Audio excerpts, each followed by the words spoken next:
Before I do that though, I'd like to say thank you. I'd like to say thank you to everybody in here. Thank you to everybody in their classroom on their Zooms. Hopefully you can hear me. Thank you for trusting me. Hopefully, thank you for believing in me. I specifically want to talk to the youngest people in the school, preferably the grade 6s, but any student here that's younger than me. I firmly believe that in any room, the most valuable person is never the one with the most money or most fame, it's the one with the most time, because you have the most opportunity to create positive change in this world for the greater good. What I believe to be true is that as a white man, I have a lot of work to do to ensure that the world realizes that Black lives do matter. Before I go into my talk though, I want to give you a definition to think about while I'm speaking. I want to talk about the butterfly effect, the phenomenon whereby a minute, localized change in a large, complex system can have enormous effects elsewhere. First, I want to go over 3 scenarios that are going to help define places where hopefully we, can get better. I'm not perfect, nobody is, and I think owning your imperfections is perfection. First thing I want to talk about is she moved to where I'm from later in life, in her mid-teens. My mom was in for a culture shock when she moved to where I'm from because it's a white town in a rural place in Atlantic Canada. My mom knew how different people were. My mom knew how different people looked. My mom knew about different religions. From a very young age, she made sure that I realized that where we were from wasn't the norm.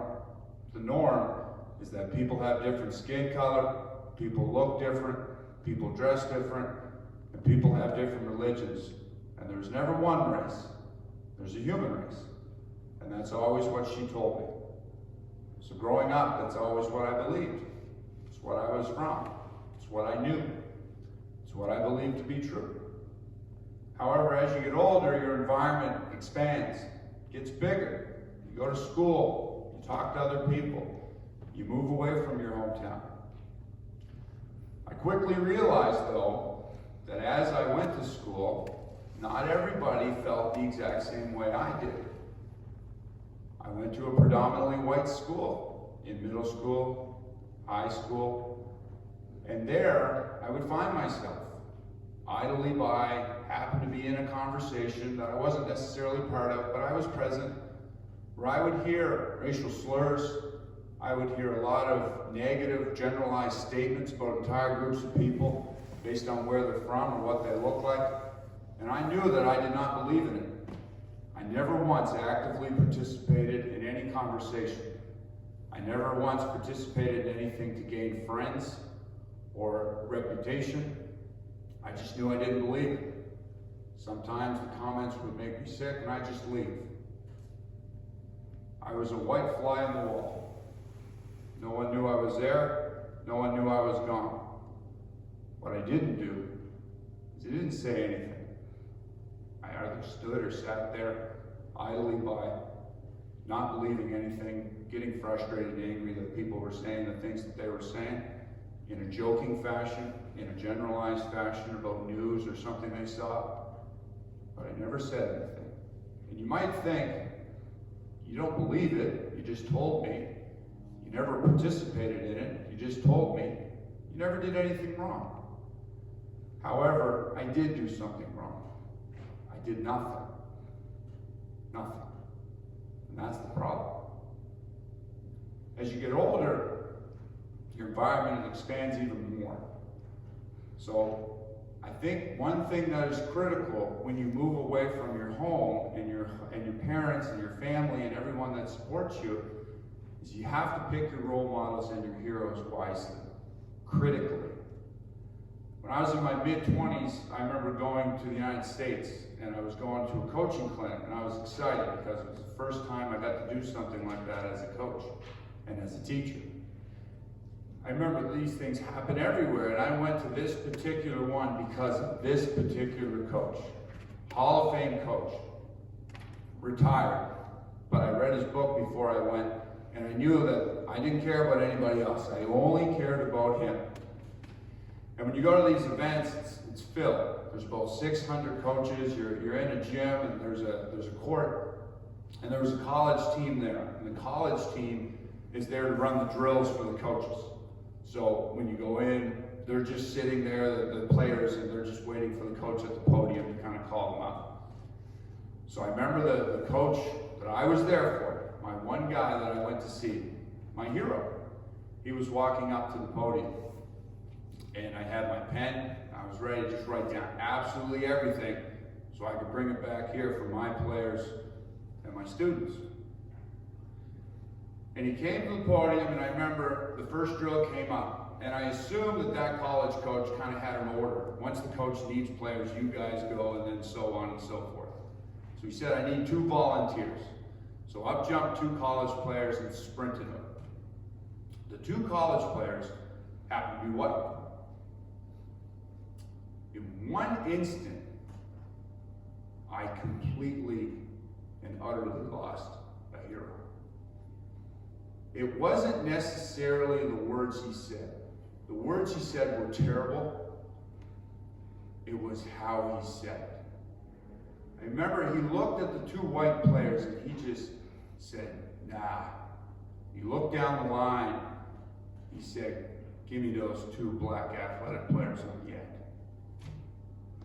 And I remember thinking, I just got chilled. I remember thinking, you can't say that.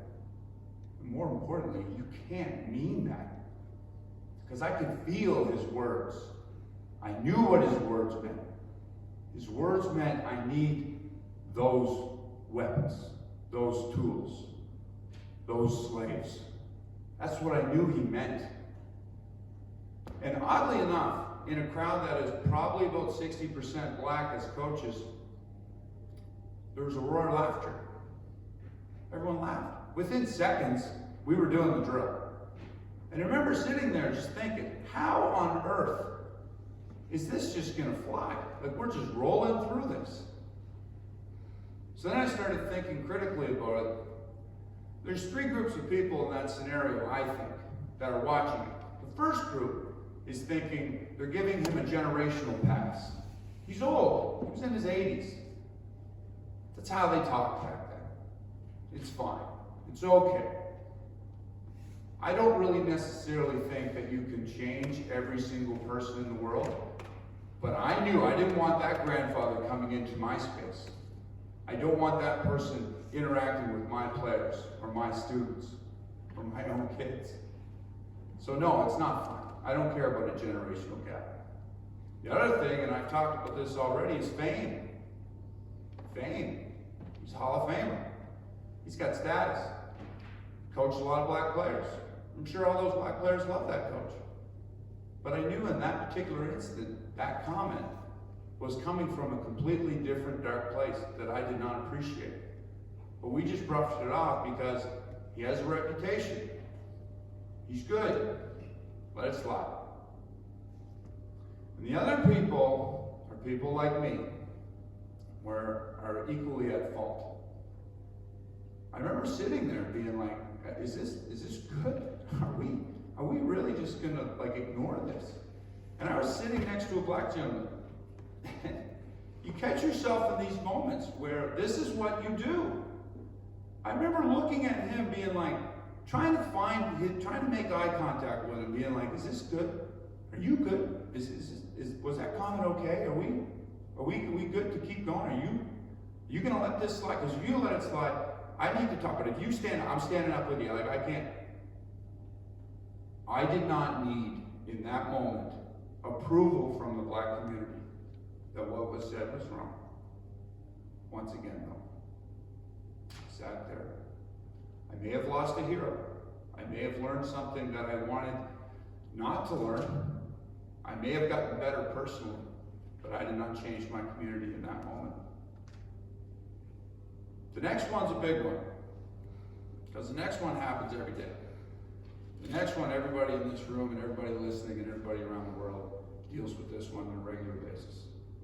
When I was playing basketball in college, for my brief cup of coffee in the professional ranks, there was a word that was used amongst my black teammates referring to other black teammates. And it was not a negative word when it was used. I'm speaking about the N-word. That word, in their context, is used to bring people up, lift people up. However, when I go back to my upbringing with my mother, the community that I grew up in, anytime I heard that word in my community, it was never used in a positive setting. It was never used to bring anybody up. It was always used to bring people down. I just knew I would never say it. I would never use it. And there's that odd transition, because coming from a white community and then getting into a sport that predominantly is played in black communities, I would hear that word all the time, and you're kind of confused by it because you know it's bad, but you kind of feel like you don't have any power over it. I felt like it wasn't my word, it wasn't my place to say anything. Even in music, you hear it all the time. I don't say it, ever. Regardless if I like the song or not, I don't say that word. And I constantly feel, and this is what you need to realize, if you need to look over your shoulder to see who's in the room as a white person, just so you can say that word, should you actually say that word? And I don't think you should. So, in practice, not that long ago, probably 3 or 4 years ago, I had my assistant coach, Josh Richards. And Mr. Richards and I was the head coach, he was the assistant coach, and that's just how it worked. I would set up everything, he would help me out, and it was a great relationship. But on one day, I was not the head coach. One particular day, I remember there was a positive play, and that team that we had black players, we had white players, we had players from China, we had players from Mexico. We were diverse, seemingly. And I remember one player went and got a hoop, and another player, it was a black player to another black player, said the N-word in a positive context to bring that player up. And I remember hearing a whistle that day, and instantly knowing that in that second, I no longer was the head coach. Coach Richards is a proud black man. Like me, Coach Richards was born and raised in Atlantic Canada. Like me, Coach Richards grew up in a rural community in Atlantic Canada. Like me, it was predominantly white. He went to predominantly white middle schools, predominantly white high schools.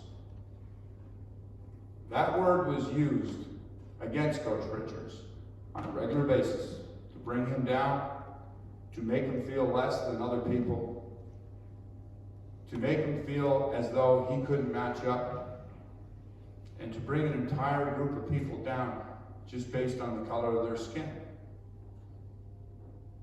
Now, I did go full circle that day. I was the white fly on the wall in the room where those comments were being made. No one knew that I felt the exact way that Coach Richards did, that I didn't agree with it. It shouldn't be said.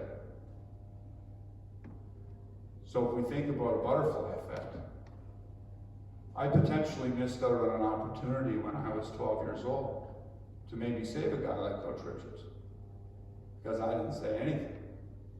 I didn't try to make that minute change in my immediate environment. Now, regardless of what you think of the past, I mean, we all live in the present. I'm a big, firm believer. You learn from your past. You act in the present to change the future. But I had a conversation very recently with your head prefect. And I would argue that Samuel Alamutu is one of the nicest, most kind-hearted human beings I have ever met. And I firmly believe that, yes, he's great academically, but that's the reason why he's your head prefect, is because he genuinely cares about everybody in this room. I remember when the Black Lives Matter movement was relevant in the media, we would always talk about it outside of the media, on our group chat. And one particular day, we weren't necessarily talking, but I remember Sam sent a video And one of the comments that he made, it was very brief, he said, "This is real. Watch this." And I'm a 35-year-old man with a 5-year-old and a 3-year-old. And at that particular time, you know, watching what I was seeing in the media, and then kind of fast-tracking down, because at that particular time, this incident hadn't happened yet. But I watched a 35-year-old man get shot in the back 7 times in front of his kids that were arguably about the same age as mine. And I watched it and watched it and watched it and tried to figure out how, why, what happened. Now I go back to the video that Sam sent, and I watched the very first scene, and I immediately called. The very first scene was a guy that was about my age, a daughter that was about 5. It was a white back screen. There was nothing in the video other than the 2 people sitting there. And the father would just start talking to the kid. And the first comment was, oh, and the first time I was pulled over by the police. I wasn't doing anything wrong, wasn't speeding, but I fit a description, so they dragged me out of the car, they beat me up, they put me in jail. Then the second time I got stopped by the police, I was walking down the road, I fit a description, so I got handcuffed, put on the ground, and thrown in jail. And the poor 5-year-old girl just starts bawling. She's like, "Dad, why are you telling me this?" And his instant reaction is, because you are black, you are going to be treated differently by the police and other people. And it was about, I don't know, 12 to 15 of these scenarios where it was mother, father, father, son, father, daughter, just a bunch of scenarios where it was the exact same thing. Just one after the other, after the other, after the other. Then you're seeing all this stuff in the media, and you're watching this video, and you're thinking, oh my goodness, like, it's happening right now. It's still happening. So I called Sam immediately after he said, I just had to say, Sam, like, what happens in your household? Kind-hearted human being. Nicest guy you'll ever meet. He's like, Coach, it's real. My parents talk to me all the time. If I go out, a cop wants to talk to me, make sure your hands are visible, don't reach in your pockets, make sure you speak loudly and clearly, be aware, be alert, be nervous, but be aware. Don't go anywhere that you might be, isolated, like don't go to the mall and stand out, because if you stand out because you're black, you'll be assumed and you'll get in trouble quickly. Never in my life, as a white man, did I ever think that I'm going to have to tell my 3-year-old Annie and my 5-year-old Griffin that if you go somewhere, be nervous of the people that are supposed to protect us. But it's real. It's real. And you might think that you can't do anything because you don't have fame or you don't have power. But rest assured, all you need is time. Thank you.